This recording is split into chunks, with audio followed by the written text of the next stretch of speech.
first thing my body remembered was the smell, that damp copper smell like a coin pressed to the back of the tongue, rising from the dark at the exact second the power died and the TV went black. The living room turned into a mirror of itself, my cousin and our friends a scatter of shapes on the carpet, and somewhere behind the hallway arch a faint, steady tapping began, exact in rhythm, like a clock that wanted you to notice it. Before we begin this journey, lean a little closer, breathe slower, and subscribe, because some doors, once opened, don't close quietly. It was supposed to be routine.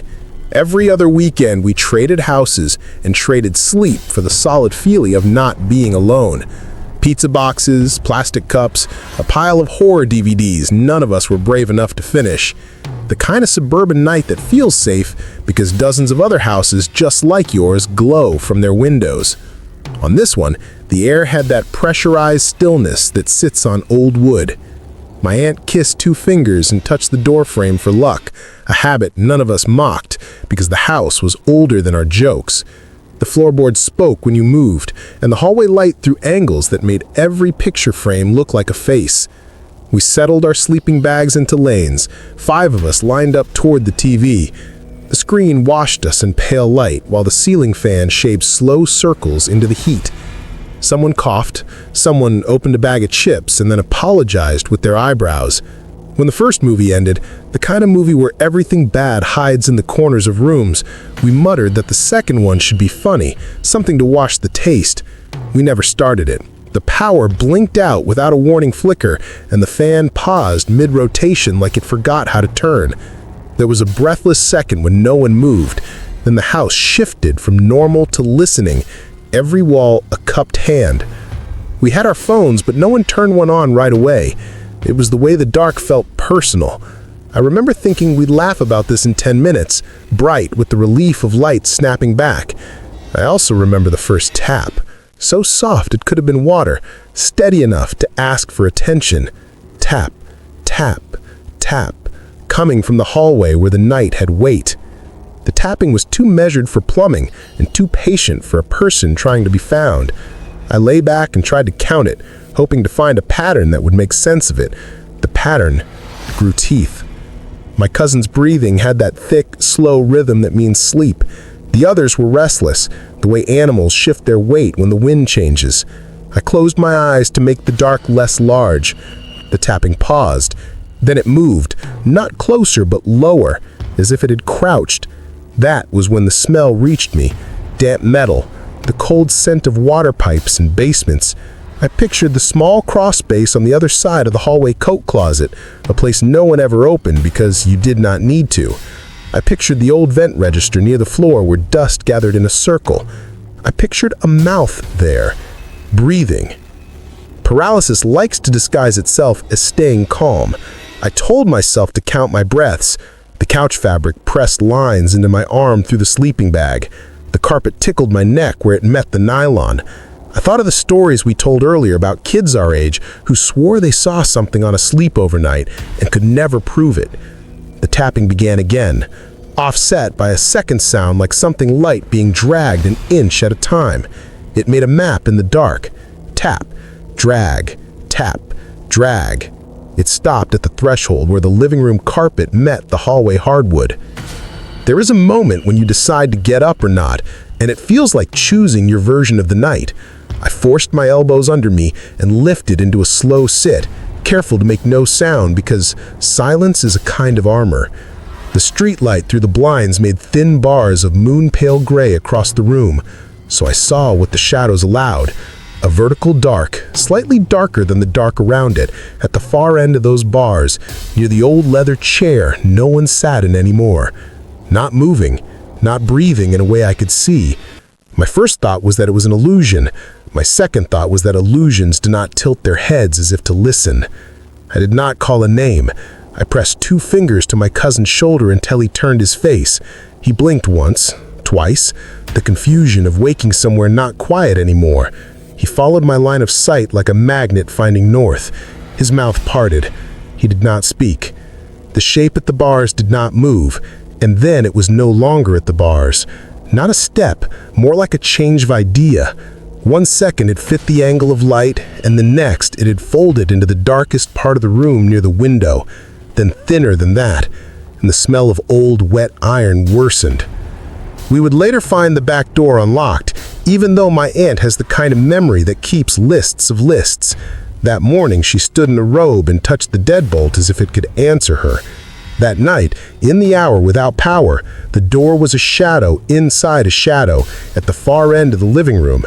The tapping returned from somewhere beyond it, softer now, as if it was tapping at us from the wrong side of water. I fumbled for my phone light and thought better of it. Light attracts attention. Light changes what you think you are looking at. Years later, I would learn from a neighbor that this house grew on top of an older foundation, a root system of crawlspaces, vents that had been blocked, a yard that used to slope toward a cistern. At the time, I only knew the corners of the living room felt colder than the space between. When the power thumped back to life, the ceiling fan picked up where it had stopped, pretending none of it had happened. The tapping ceased, like someone obeying a rule. We laughed too quickly, the way people laugh when they vow not to discuss what they felt create a hollow in the night.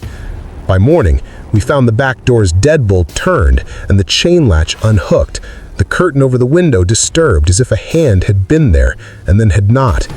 We ate pancakes because routines heal what the night bruises. My aunt said we must have left the door unlocked when we brought in the sodas. The word "we" hung there like a coat nobody wanted to claim. That evening, my cousin texted me a photo because he knew I would believe him. In the image, the dust on the floor by the threshold showed 3 perfect circles in a triangle arrangement, like the feet of a small tripod, pressed down and lifted.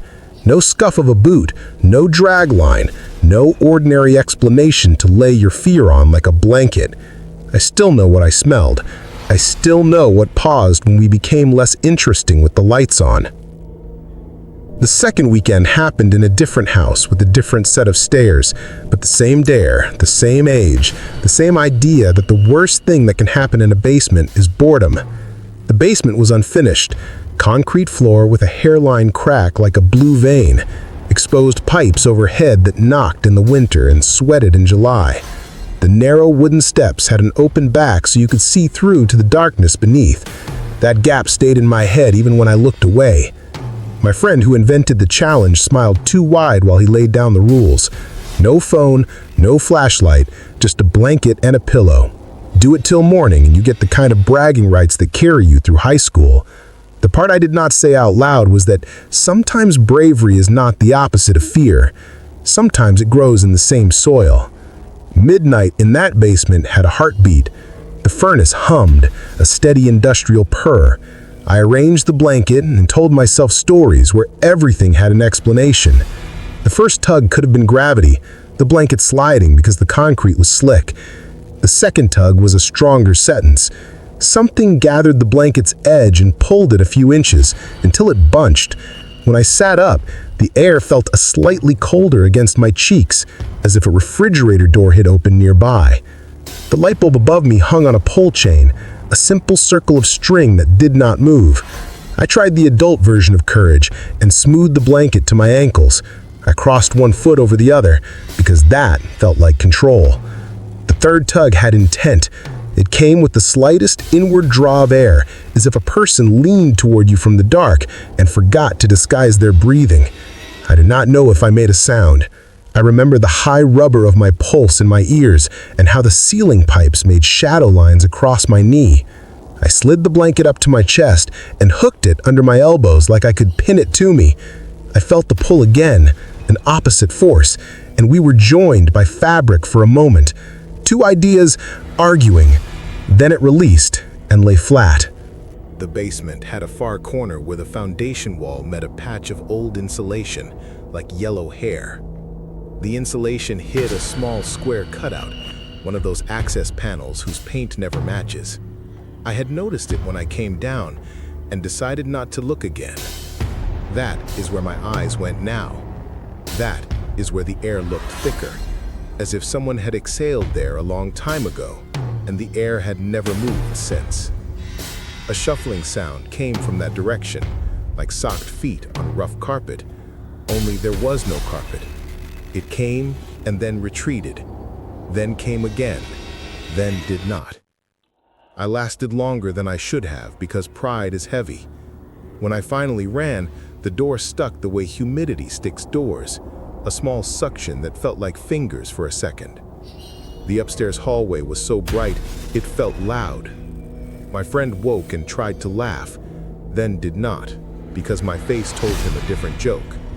He went back to sleep because not believing is easier than standing with someone who does.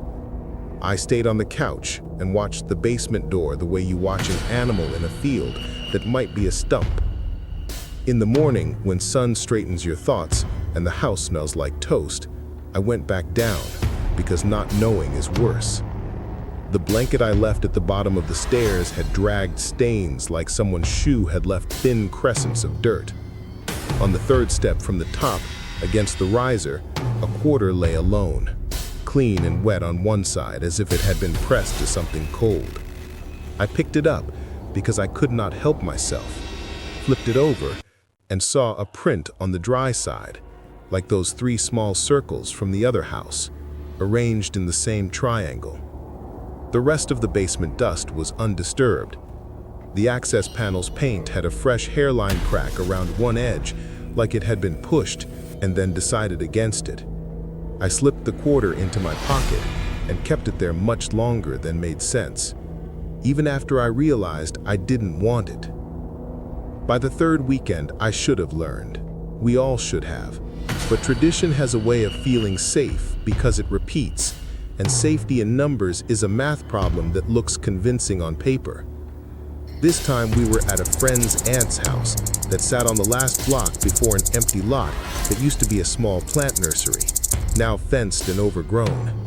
The house had narrow rooms and a thin staircase and that clean smell of old varnish. It also had a den with high windows that faced the lot, and that is where we spread our sleeping bags. Before midnight, we did all the things that make you tired and brave. We played a game where you try to keep your eyes open longer than the person next to you. We argued about the scariest part of the last story we told, like we could sand down its edges by naming them. The house went quiet above us, except for the sound of a pipe settling, and the lot outside breathed cricket night. I fell asleep fast and woke fast, heart already in my mouth, with that exact sense that someone had been looking at me until I opened my eyes. The high windows gave us a view of the fence and the gray beyond, just enough light to make shapes without faces. At first, I did not see anything, except the black verticals of the fence posts and the white tilt of a lawn chair left out by the neighbor. Then my eyes adjusted and found a shape low and still just behind the fence line. The crouch of a person trying to be the same height as the ground. The shape did not wobble like a plant and did not change like a poor trick of light. It stayed. My body knew we were seen. That knowledge pressed into my chest with a heaviness I could not push back. I elbowed my friend because urgency doesn't want language. He followed my line through the glass. His breath lifted. We watched together without speaking, because speaking felt like inviting. Upstairs, a door opened. Footsteps came slow down the hall. Then the stocky silhouette of my friend's uncle filled the den doorway. He joined us at the window and leaned on the sill with his knuckles. In that stillness, I learned how adults look when they find their limit. He did not snap on a light. He did not raise his voice.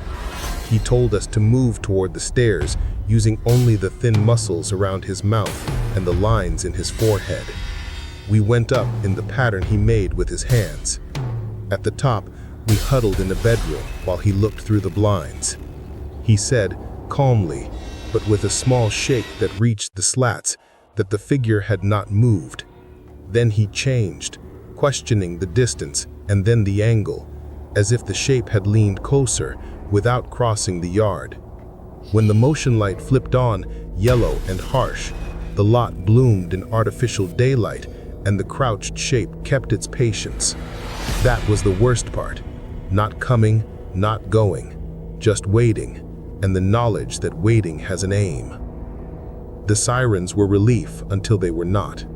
Relief when the flashing red and blue glazed the walls. Relief when the front door opened and voices filled the house with human messiness. Not relief when the backyard proved empty of everything but grass and 3 small round impressions in a triangle pattern in the dirt by the fence. Very clean and very deep. The officers were kind in the way trained people are kind. They checked the latch. They showed us with gloved fingers how nothing had been cut. They told us to call again if anything else occurred, and then they left us to the ticking of a cooling light fixture. We sat with the lights on until dawn, a circle of bodies around the den, all of us pretending our eyes weren't pinning the window. When the sun lifted, the lot outside returned to an ordinary tangle. The fence became a fence again. The lawn chair's angle meant nothing again.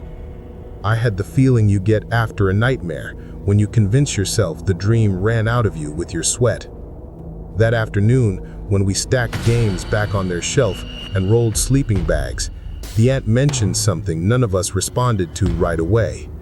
She said there used to be a well at the far corner of the lot, boarded over when the nursery closed, and sometimes in the spring, the ground there still sunk an inch, like the earth remembered the hole. Nothing really ends. We pretended it did by choosing different houses for a while.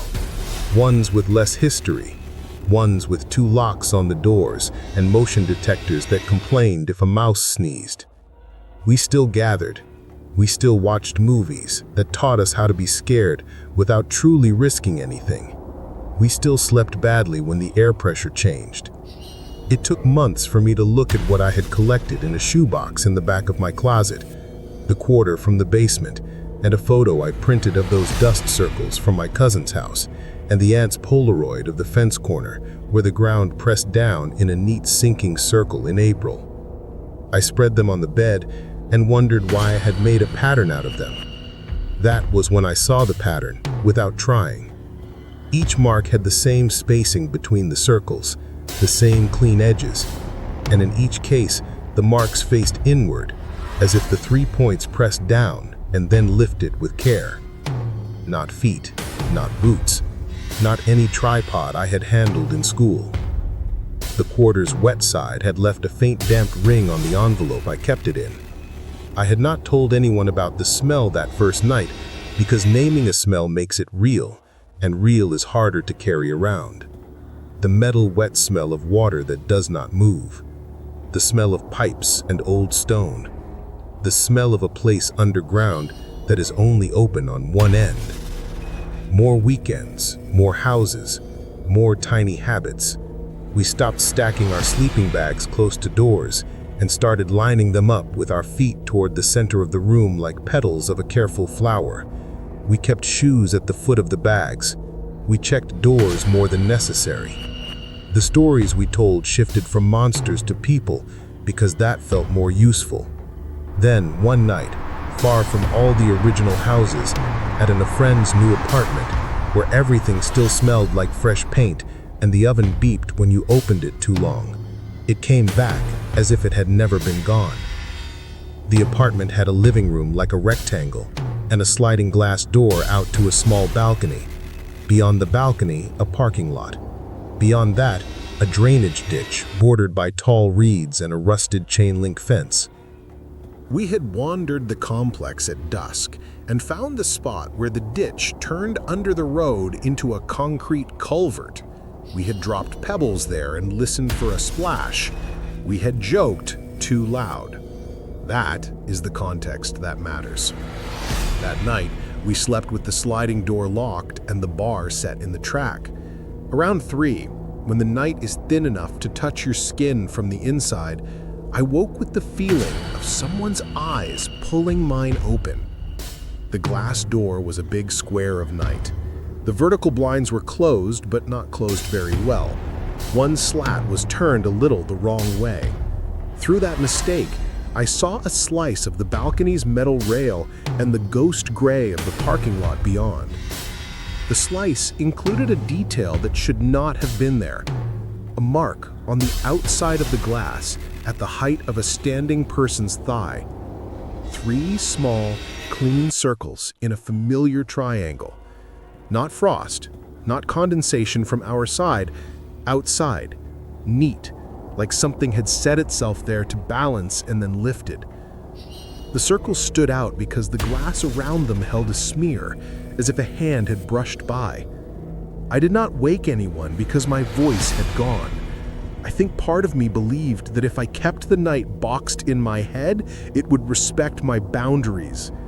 I watched the wrong turned slat until the night turned gray and the circles on the glass softened and evaporated, and then they were gone. In the morning, the balance bar on the sliding door track had shifted a fraction, the way you'd find it if someone had tried to lift the door without unlocking it, pushing up and down to test the tolerance, to learn the language of the cheap metal catch. I corrected it without telling anyone, and then I told them all at once, because secrets are nutrients for fear. This is the part where a twist belongs if you think of stories like the ones that end after you say them. The twist did not arrive with confetti. It came the way knowledge comes, in pieces. The aunt sent an article about the plant nursery lot because she had gone to the town office to argue about a fence permit. The lot was being surveyed for development. The company had scanned the ground and found voids, old cisterns, pockets of space, a collapsed drain that ran under our block like an unmarked nerve. My cousin found a diagram online of the municipal stormwater system, all those concrete mouths swallowing rain behind fences and under roads. He pointed to a symbol and said the triangle looked familiar, 3 intake bolts around a hatch. But it did not look right to me. The spacing was wrong, the scale off. The triangle in our photographs felt too careful, too intentional, like a signature rather than a structural necessity. Some weekends now, we meet and do not sleep at all. We leave lights on and music low, we check doors twice and remember to look up at the vents. We trade houses less and hotels more, impersonal rooms with new locks and carpets with no history. It helps until it does not. On the last night we tried to return to normal, the music app froze at 2:12 a.m., the house Wi-Fi blinked, and the thermostat clicked to a temperature no one chose. The old tapping began in the hallway, not as a sound, but as an impatience in the air, a pressure. We counted. It paused politely when our phones lit and returned when our screens dimmed. When I reached for the quarter out of habit, I realized I had put it on a shelf weeks ago wrapped in tissue. The tissue was damp when I unwrapped it. The coin lay warm in my palm like it had been held a long time. We like to say ordinary life turns wrong in a single moment, but that may be a lie we tell to market the story to ourselves, to pretend we can pin the blame. I think ordinary life turns wrong slowly, the way water undercuts a bank until the grass gives up with a sigh. We ignore the little choices. We skip the ritual that makes us feel safe. We joke to cover the angle of the dark in the next room. We invite friends over because the problem will not behave in a crowd. Then a power blank exposes the shape of the fear you have been living around like a piece of furniture you never move, and after that, you cannot become the person who didn't know. A week ago, I woke to a message from my cousin with no text at all, just a video thumbnail, the kind that looks harmless. I tapped it and made the mistake of maximizing the volume. It was a night clip, grainy, from a baby monitor in a nursery with a soft lamp on. The crib bars made shadows on the wall like a barcode. The room was quiet. The camera whispered in that way electronics do when they're bored. 30 seconds in, the lower corner of the image shifted. Not a person, not an animal. A distortion like heat haze pushed itself into a line, then into 3 circles in a triangle, then up the wall as if it had decided to stand where the wall met the floor. It pressed, the way a hand would test the strength of a door, then let go. No tapping, no breath. A patience so heavy the digital grain bowed under it. The clip ended because the motion routine did not find a person-sized object. The device did not know how to describe what it saw. The next day, we met in a diner because fluorescent light and coffee sound brave. We decided no more sleepovers for a while. We decided locked doors and new batteries in every sensor and salt at the thresholds because someone's grandmother said it couldn't hurt. We tried to decide what it wanted, as if something patient and exact could be reasoned with. We spoke about not feeding it with attention because attention can be a bridge. We also spoke about not looking away. That night, I took everything from the shoebox and arranged it on the table. The coin, the photos, a set of measurements I made with a ruler like that would matter. I turned off the house music and listened to the kind of quiet that follows a decision. That was when the doorbell rang once early, like a mistake, and then rang again because some habits are too well made. I froze at the idea of looking through the peephole because some images stay. I stood there with the empty hallway on the other side of wood and thought about the triangle, the circles, the smell. I thought about flood control maps and foundation cuts and access panels with paint never quite the right color. I thought about the way the marks always faced inward, always careful. I put my hand against the door because the part of me that wants to understand is reckless. The wood felt cold and damp, not winter damp, but the damp that comes from breath. I stepped back and told myself I would not open it. I told myself again because sometimes repeating a promise is the only way to keep it. I went to the den and turned on every lamp. I sat on the rug with my back to the lowest bookcase because having a wall at your spine cheats the feeling that something could stand behind you. I watched the gap at the bottom of the front door from the corner of my eye the way you watch the end of a tunnel for light. It would be easy to end where I say nothing else happened and let you decide if the dread is something I built in my head. It would be a good place to stop because the worst things thrive on the respect of being named. But I cannot close that door for you. I can only tell you what I am willing to write down and leave out what I will only say out loud in a room filled with people who have stayed awake together until morning. At 3:06 a.m., a sound like the light tap of metal on wood came once from the other side of the front door at the height of the knob. Then a second time, lower, softer, as if whatever made it had tilted its head to listen and decided to be polite. Then a third sound, not a tap, not a scrape, more like a very careful placement of weight. In the morning, when I finally stood up, the door showed nothing. The floor showed nothing. The coin on the table was dry. The photos were just photos. The shoebox smelled faintly like dust. What I cannot explain is the small triangle of moisture on the inside of the glass of the picture frame nearest the door.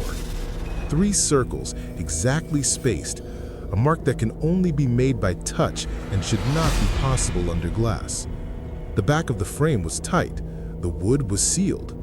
The moisture faded as the heat kicked on, and there is no proof for you or me outside of the memory of it, and the rag I used to wipe it because I could not make myself leave the evidence.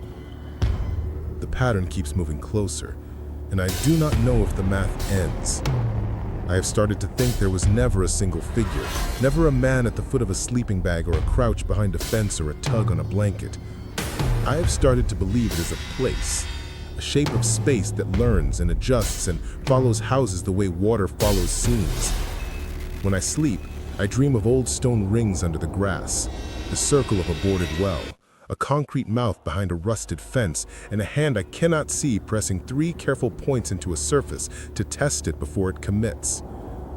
If you have ever woken at the same time for no good reason, if you have ever found a door latch set just a fraction the wrong way, if you have ever smelled the damp metal of pipes in a room with no water in it, then you understand. I am writing it down because saying it out loud made the nights worse, and because pretending it will end is a story I cannot believe anymore. I'm writing it because there were 3 weekends, and 3 marks, and 3 times we did not open a door, and I'm afraid a 4th is a number that completes a shape. I'm going to try something I do not want to try. I'm going to tape a sheet of paper to the inside of the front door at knee height and dust it lightly with flour, because flour tells the truth when nothing else will. I'm going to place the quarter on the floor exactly 3 inches from the threshold and mark its circle in pencil. I'm going to sit in the den with the lamps on and the television volume low enough that I can hear the house breathe, and high enough that the silence cannot gather its legs. I'm going to keep my eyes open until the gray just before dawn, when things either step forward or step back. If I see the 3 circles pressed cleanly into white powder from the wrong side of the door, if I see the quarter shift outside of the pencil ring, if I smell water from a place that has none, I will know more than I know now. I do not know what I will do with that knowledge. I do not know if there is a ritual that asks a shape to forget you. I do not know if salt lines work on things that learned patience underground. The paper is ready. The pencil ring is drawn. The coin sits inside it like an eye. The lamps hum. The house hums. I can hear faint and steady what could be nothing, what could be everything. A regular tap at the edge of my hearing that stops when I turn my head and returns when I face forward. In the morning, I will either have a blank page to throw away or a mark I cannot unsee. If this page finds you and you feel something shift behind you as you watch, do not turn around fast. Let it think you are a person who keeps their calm in the dark. Let it think you do not notice the way the floor cools beneath your feet near the threshold. Let it think you will not move. I will tell you what the flowers shows, if the flowers shows anything at all.